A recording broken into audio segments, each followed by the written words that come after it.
In the spring of 1191, a group of Benedictine monks at Glastonbury Abbey claimed to have discovered Excalibur and the remains of King Arthur. Deep in the South Cemetery, somewhere between two weathered stone pyramids that had stood on Abbey grounds since before anyone alive could remember, they started digging. They didn't dig randomly.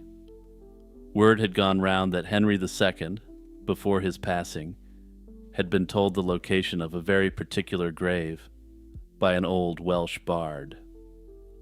The monks were in desperate need of pilgrims and royal money after a catastrophic 1184 fire that had gutted the abbey's old church and incinerated most of its ancient relic collection. They had every reason in the world to trust that rumor and follow where it led. What they claimed to find, roughly 16 feet down, was a hollowed oak trunk containing the remains of a very tall man and a shorter woman whose blonde hair was still preserved. Wedged under a stone slab, they recovered a cross inscribed with a Latin legend identifying the grave's occupant as the famous King Arthur, buried on the Isle of Avalon. The cross itself was roughly a foot long and rendered in a deliberately archaic style, as if to suggest it belonged to a much older age. Gerald of Wales, who visited the abbey shortly after the dig, wrote 2 separate accounts of what he'd seen and heard there, and he actually returned years later to produce a more elaborate version. According to him, the bones of the man were enormous, and bore the marks of 10 grievous wounds, with one to the skull that had clearly been mortal. Exactly when Excalibur first appears in the story is the first puzzle piece in this historical mystery. Gerald's earliest account, written roughly a year after the dig, doesn't mention a weapon at all. Later chroniclers, working a generation or two after the discovery, would eventually mention that an extraordinary sword had come out of the grave along with the bones. Ralph of Coggeshall, one of the earliest chroniclers to firmly date the event to 1191, wasn't especially interested in the sword either, which seems quite bizarre. It only emerged gradually, as if the object had been retroactively stitched into the legend over the generations. Here's the thing, though. Whether or not a sword came out of the Glastonbury dig, there's something we know for certain. We know that at the exact same time, a sword claimed to be Arthur's did exist in the hands of the English crown. We know this because Roger of Howden, a royal clerk who traveled with the king and had access to the king's own retinue, recorded what happened with it. In early 1191, just as the monks at Glastonbury were either excavating their grave or getting ready to, King Richard I was wintering in Sicily on his way to the Third Crusade. He was in a tricky spot, and his sister Joan, widow of the recently deceased Sicilian king, had been effectively imprisoned by the new ruler, Tancred of Lecce. Richard had already muscled his way into Messina, rattled the cages of the locals, extracted his sister, and squeezed a hefty ransom out of Tancred. Over the following months, the two men moved from open hostility to an uneasy alliance. They met at Catania and hammered out an agreement, and to seal the friendship, Richard handed Tancred a gift. The gift was a sword, and according to Howden, Richard presented it as the very blade of King Arthur, the weapon the Britons had called Caliburn. This is the sword that most of us today recognize under its later name popularized in Arthurian romances, Excalibur. Tancred, for his part, didn't come empty-handed. Far from it. He returned the favor with 15 galleys and 4 large troop transport ships, a considerably more practical offering for a man about to cross the Mediterranean with an army.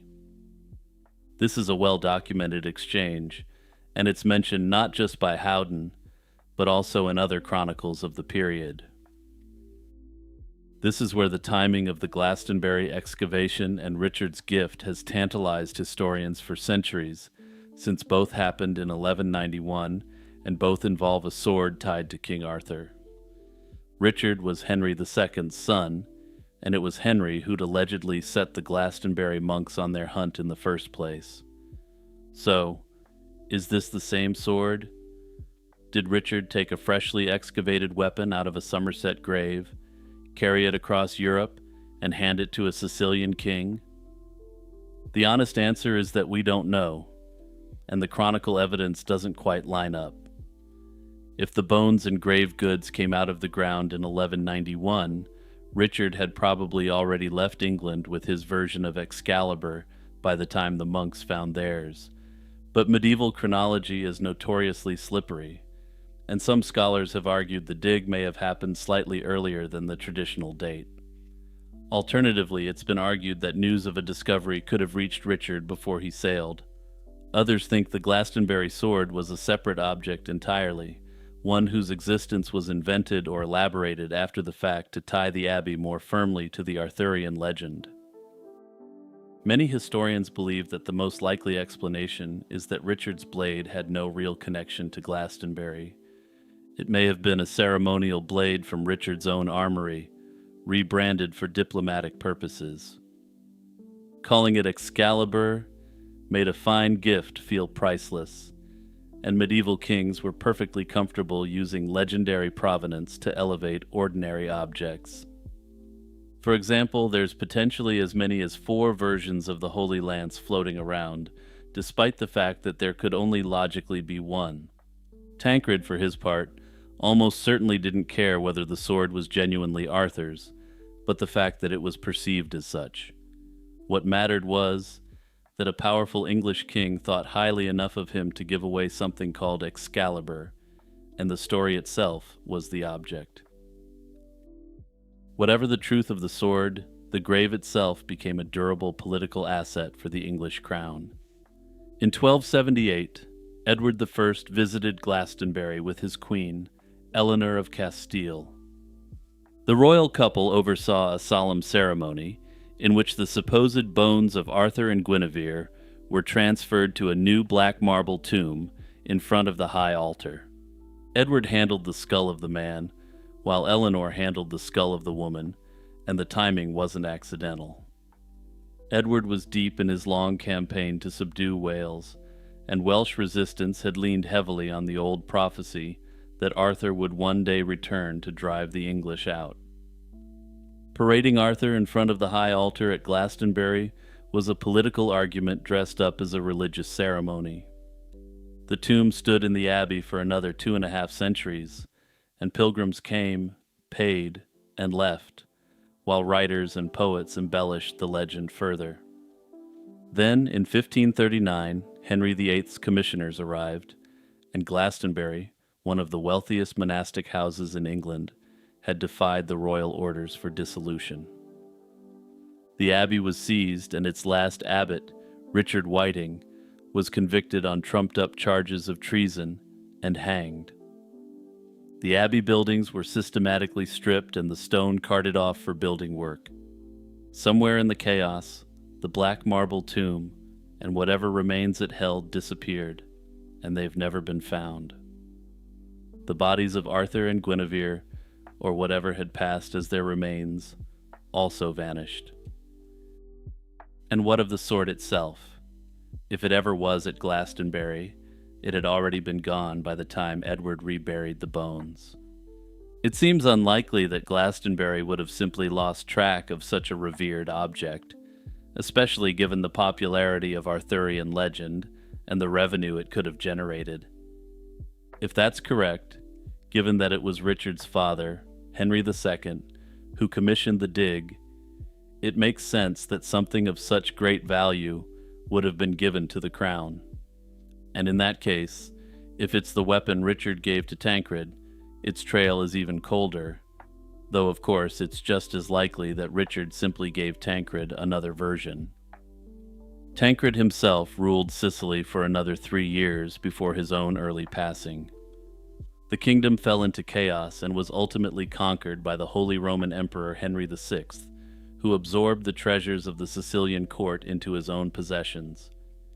From there, the trail vanishes completely, and no later chronicler reports seeing Arthur's sword in any European treasury. No inventory of royal arms mentions it, and it isn't recorded as loot, as a gift, as a prize, or as a relic anywhere after Tancred's hand. The most likely explanation of what happened to this blade is the most ordinary one. It was melted down, reforged, or lost during one of the upheavals that swept through southern Italy and the Holy Roman Empire in the late 12th and early 13th centuries. Swords are practical objects, and a sword that's become a legendary curiosity in one court can easily be stripped of its hilt, rebladed, or broken up for its metal by the next. Excalibur, if it ever existed in any physical form, probably ended its life the same way most medieval swords did, as scrap.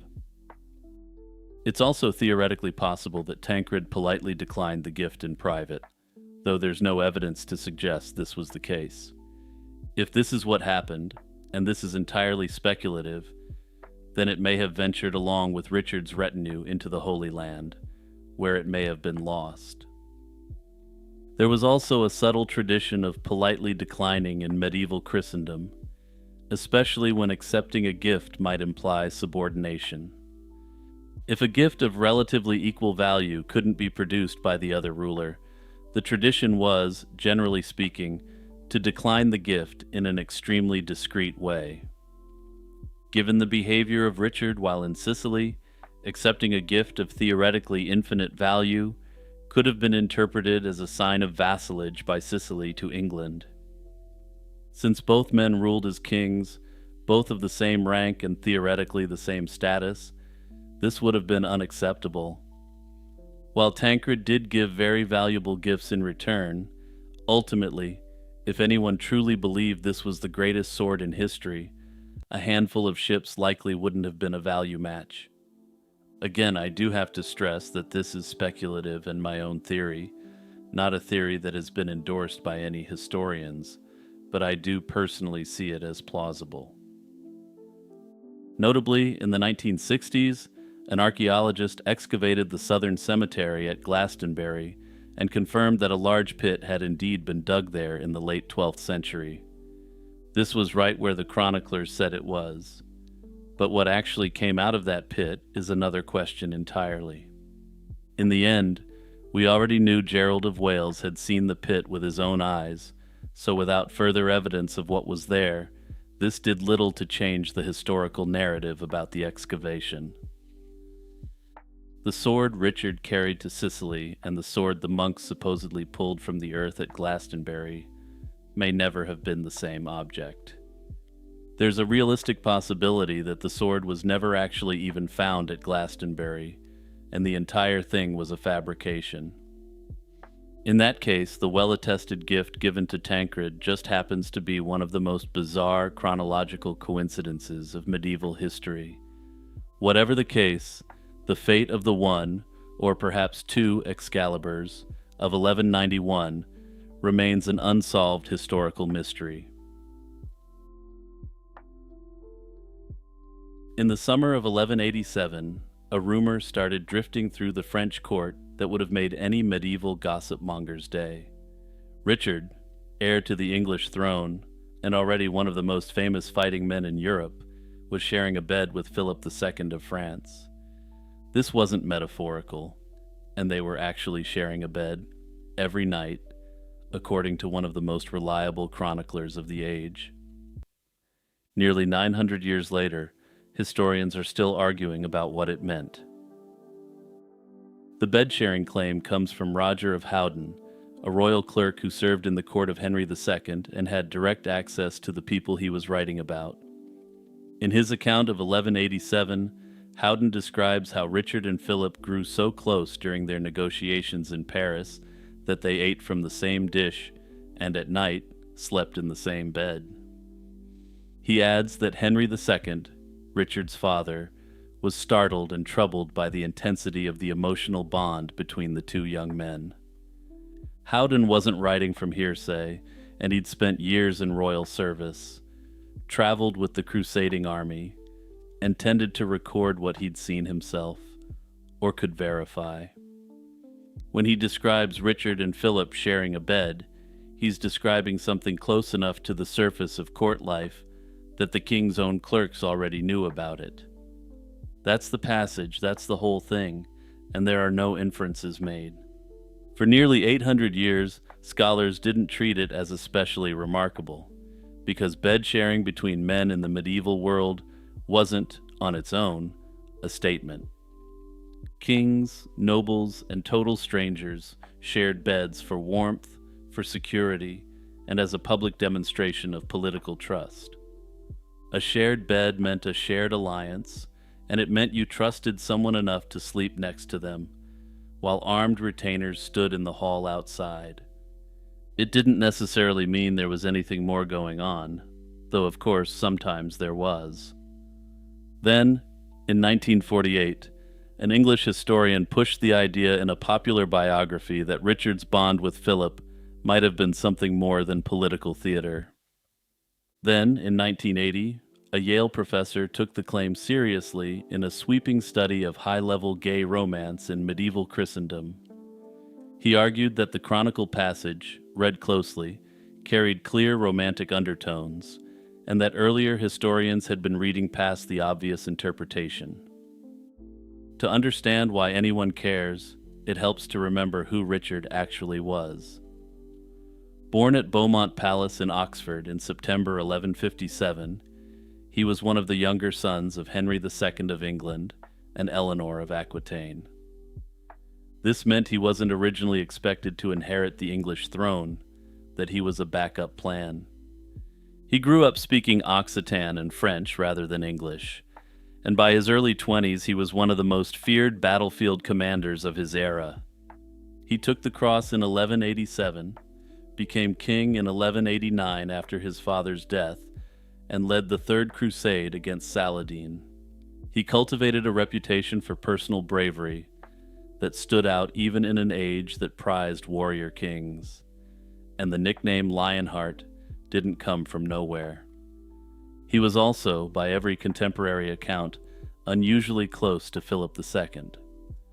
But the chroniclers keep reaching for language that seems to strain the usual vocabulary of royal friendship. Gerald of Wales, writing a few years later, described their affection in terms that don't quite fit the standard template for political allies. He described the King of France as loving Richard a bit more than was proper, which could imply a romantic relationship. That said, another reading suggests Philip may have simply put his love for Richard above matters of state. The second piece of evidence, and for many researchers the more suggestive one, turns up in 1195. Richard had recently returned to his French territories after his imprisonment in Germany and was trying to reassert his authority. According to Howden again, a hermit approached the king and warned him to remember the destruction of Sodom and to abstain from what was unlawful. The hermit said that if he didn't, divine vengeance was coming, and Richard, the story goes, ignored the warning at first, then fell seriously ill. Taking the illness as a sign, he summoned his priests, confessed, took back his estranged wife Berengaria of Navarre, and did public penance. The word Sodom is doing a lot of work in that passage, and in 12th century writing, this was largely understood as a reference to romantic activity between men. However, it wasn't exclusively used for this purpose, and it occasionally meant adultery more generally, or simply just unrighteous behavior.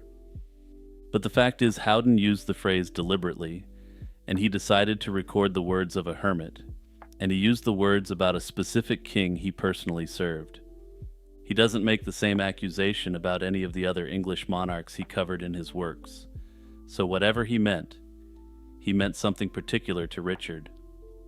Richard's illness, the separation from his wife, and the public penance are all on solid historical ground. Berengaria, whom Richard had married at Limassol in Cyprus in May 1191 on his way to the Holy Land, had effectively been absent from his daily life for years.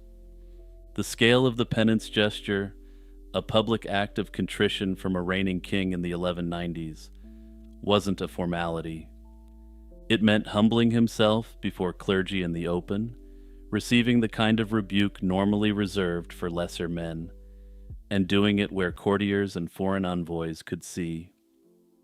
After 1195, the couple reconciled, at least publicly, though they never had children. For much of the 20th century, the consensus among English historians was that the bed-sharing passage was political theater. The Hermit's Warning, for its part, was moral boilerplate aimed at a king whose sins were probably adultery, and the whole gay Richard reading was a modern projection onto a medieval man. In general these days, men don't tend to spend the night with each other, cuddled up in bed, unless they have romantic feelings for one another. We do know for a fact that in medieval times this was something that was often done without any romantic feelings involved. It's easy to simply take our modern societal standards and project them backwards on people living in a completely different social context. However, the fact remains that the chroniclers were very clear that the two men possessed a deep passion for one another, which adds another layer of complexity to the bed sharing. Richard is also believed to have fathered at least one illegitimate son, Philip of Cognac, who shows up later in the historical record as a minor French noble. However, of course, even if that is true, that doesn't necessarily prove that Richard didn't also engage in relationships with men. On the other side, historians sympathetic to the revisionist reading argue that the political alliance explanation only stretches so far before it snaps. Medieval chroniclers had a standard vocabulary for political closeness, and the passages about the two suggest something very intense. They also point out that Howden was not a sensationalist. He wrote dryly, he was close to the royal household, and he had every reason to present the king flatteringly. If his account sounded, to his contemporaries, a little too intimate, that's meaningful precisely because he was the sort of chronicler to present something so intimate very delicately. But that brings me to another point. None of Richard's enemies, and he had many, ever accused him of having romantic attachments to other men. To me, that suggests that his time in bed with his good friend Philip might have just been that, and nothing more. They may have just two dudes who enjoyed a Bert and Ernie style friendship, as was the style amongst the high nobility at the time. Notably, some believers in the theory that King Richard had a strong preference for romantic involvement with other men suggest that he should have had more illegitimate offspring. This was an age when medieval kings or dukes would produce an absolute trove of children by a variety of different women. King Richard, for a guy who got around vast geographic areas, produced one son, and even that isn't clear from the records. Richard was a king, a crusader, a soldier, a difficult son, an absent husband, and depending on how you read the evidence, potentially gay or bi as well. The sources don't give us a verdict on this historical mystery, and unless something new is uncovered, they never will. All they give us is a man who spent a night in a bed in Paris in the summer of 1187, a chronicler who thought it was worth recording, and some modern arguments about what it meant. Hey everyone, it's Jimmy here with a quick reminder to hit the subscribe button and the notification bell.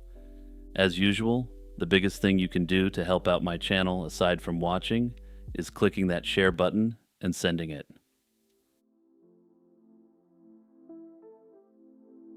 Of all the folklore attached to the Tudor dynasty, few are as bizarre or as persistent as the legend of the Bisley Boy.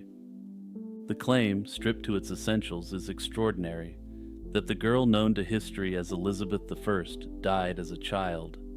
She was then secretly replaced by a boy from the Gloucestershire village of Bisley, who then went on to rule England for 45 years, disguised as a woman. It touches on real gaps in the historical record and plays on genuine mysteries surrounding Elizabeth's personal life. But upon close historical examination, it all falls apart entirely. The tale's most commonly cited origin traces back to the Reverend Thomas Keble, a Victorian clergyman who served as vicar of Bisley in the mid-19th century. According to local tradition, Keble discovered the remains of a young girl in a stone coffin during construction work in the village. The coffin was reportedly found in what had once been the grounds of Overcourt, a manor house where the young Princess Elizabeth is believed to have stayed during parts of her childhood. Keble apparently connected the discovery to a local legend already circulating in the village, one that claimed the young princess had died there during a visit. Now, it's important to mention here that this was unwritten local folklore filtered through Keble, who clearly had a narrative he wanted to weave, so keep that in mind. In this telling, she had been hastily replaced by a local child to avoid the wrath of her father, Henry VIII, who, as you may have heard, wasn't the most reasonable man in history. The story gained significantly wider exposure when Bram Stoker, best known for Dracula, included a detailed account of the legend in his 1910 book, Famous Impostors. Stoker presented the tale with a degree of credulity that surprised many of his readers, spending a full chapter laying out the supposed evidence. He treated it as a genuinely plausible historical scenario rather than mere village gossip. His retelling gave the myth a literary respectability it hadn't previously enjoyed, and ensured it would reach far beyond a localized audience. Stoker ultimately drew on the Keble tradition and on various circumstantial oddities about Elizabeth's life. While the work was roundly dismissed by scholars at the time, it has enough of a factual basis to convince many educated people it was theoretically plausible. The core narrative of the legend runs roughly as follows. Sometime around 1543 or 1544, when Elizabeth was approximately 10 years old, she was sent away to the countryside to escape an outbreak of plague that was then sweeping through London. She was placed in the care of her governess, Cat Ashley, at Overcourt in Bisley. And I just have to take a moment here to point out that the name Cat Ashley is a great example of the so-called Tiffany effect. This is an observation that many historically valid names can sound ahistorical, given how modern they sound, but I'm clearly digressing here. While staying there, Elizabeth fell gravely ill and died, and fear set into everyone entrusted to her care. Ashley and those in the immediate household panicked, knowing that Henry VIII was due to visit shortly, and were worried they would be executed for letting anything happen to Elizabeth. In their desperation, they searched the village for a child of similar age and pale coloring who could pass as the princess.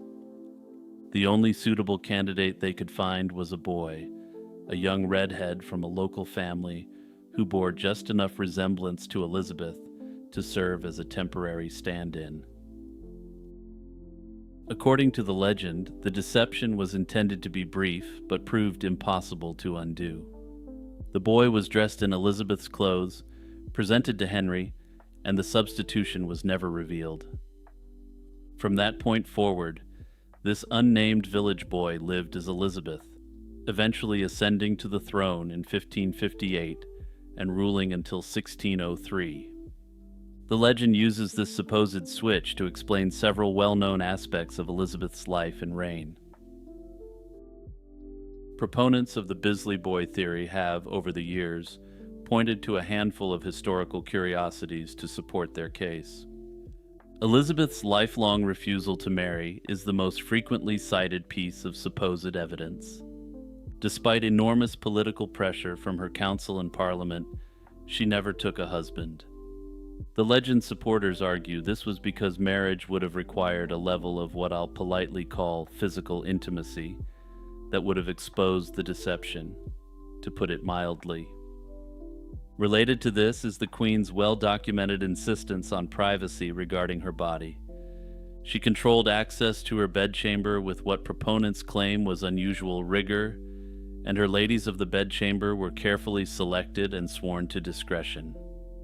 There's also the matter of Elizabeth's physical appearance, and contemporaries sometimes commented on her strong features and her height, which was notable for a woman of the period. However, they never commented that she appeared to be a man, but rather that she ruled with the authority expected of a man of the era, an important distinction. The legend latches onto these descriptions as evidence that the queen was biologically male. Additionally, Elizabeth famously ordered that no post-mortem examination be performed on her body after death, a request that was honored. Supporters of the myth treat this as a final act of concealment, a last effort to ensure the secret died with the impersonator. The discovery in Bisley itself adds a layer of physical evidence, assuming of course that it is true as reported by Keble. The stone coffin Keble reportedly found contained the remains of a girl dressed in fine Tudor-era clothing. The clothing, they argue, was far too expensive for a commoner and must have belonged to someone of high status. However, this of course fails to note that the area was home to rural nobility regardless, individuals of sufficient wealth to host a princess. It seems likely to me that this coffin may have contained the remains of a relative of one of these wealthy and powerful local nobles. Historians have consistently and firmly rejected the Bisley Boy legend, and the reasons for this aren't hard to understand. The logistical impossibilities alone are staggering. Elizabeth was not an obscure or unobserved figure, even as a child. She was a princess of England, educated by some of the finest tutors in the country, and she was surrounded by courtiers, servants, and family members from birth. The idea that a village boy with no education, no courtly training, and no knowledge of Elizabeth's personal history could have seamlessly replaced her is absurd. For instance, Elizabeth was already literate in multiple languages by the age of 10, and the idea of a local peasant child being literate in even English was exceedingly unlikely. She had established relationships with her siblings, her stepmothers, and numerous members of the court. A substitution of this kind would have required not just a physical resemblance, but an instant mastery of languages, manners, handwriting, and personal knowledge that no child could have faked. There's also the matter of the supposed cover-up lasting for 60 years without a single credible leak. Tudor England was a hotbed of political intrigue, factional warfare, and religious conflict. Elizabeth had powerful enemies throughout her life, from Catholic conspirators to rival claimants to the throne. If there had been even a whisper of evidence that she wasn't who she claimed to be, her opponents would have seized upon it with devastating effect. No contemporary source, hostile or otherwise, ever suggested anything of the kind. That silence on this point from Elizabeth's many enemies is perhaps the most damning evidence against the legend. The circumstantial evidence cited by proponents also crumbles under closer examination. Elizabeth's refusal to marry can be far more convincingly explained by political calculation, personal preference, and the traumatic experiences of her youth. After all, she lived through the execution of her mother, Anne Boleyn, and the fates of several of her father's other wives were famously grim as well. I think this makes it quite likely that she would have a very unusual and perhaps very unhealthy view of interpersonal relationships and the institution of marriage. Also, it's worth noting that she had many suitors throughout the years, and some of them fell through, not due to personal reasons, but due to political realities. As for her insistence on bodily privacy, this was consistent with the behavior of other monarchs of the period, and doesn't require much more to explain, but there is a bit more to it. This insistence on privacy was also a matter of personal security, considering the extreme threats she was under at various times in her reign. In fact, there were numerous credible threats against Elizabeth's life throughout her reign, so the idea that she was obsessed with security should come as no surprise. Despite being thoroughly debunked, the Bisley Boy legend has shown a remarkable ability to persist and even thrive in popular culture. The village of Bisley itself has leaned into the association, with local traditions and tourist interest keeping the story alive. It continues to circulate online, where it finds new audiences who encounter it stripped of scholarly context and sometimes presented at face value. Personally, I think the legend's remarkable staying power comes from the fact that it taps into the real fascination people have with Elizabeth. She's undoubtedly one of the most studied people in English history, but she's also perhaps England's most enigmatic ruler. Elizabeth was able to bend reality around her in her life through her sheer force of personality. Elizabeth was, by any reasonable and rigorous historical assessment, exactly who she said she was. She was the daughter of Henry VIII and Anne Boleyn, a formidably intelligent and politically astute ruler who navigated one of the most dangerous and turbulent periods in history. The Bisley Boy is a good story, undeniably entertaining and just plausible enough to make you pause for a moment before reason reasserts itself. But it remains what it has always been, a latter-day legend, a curious piece of Victorian lore dressed up in Tudor clothing, and nothing more.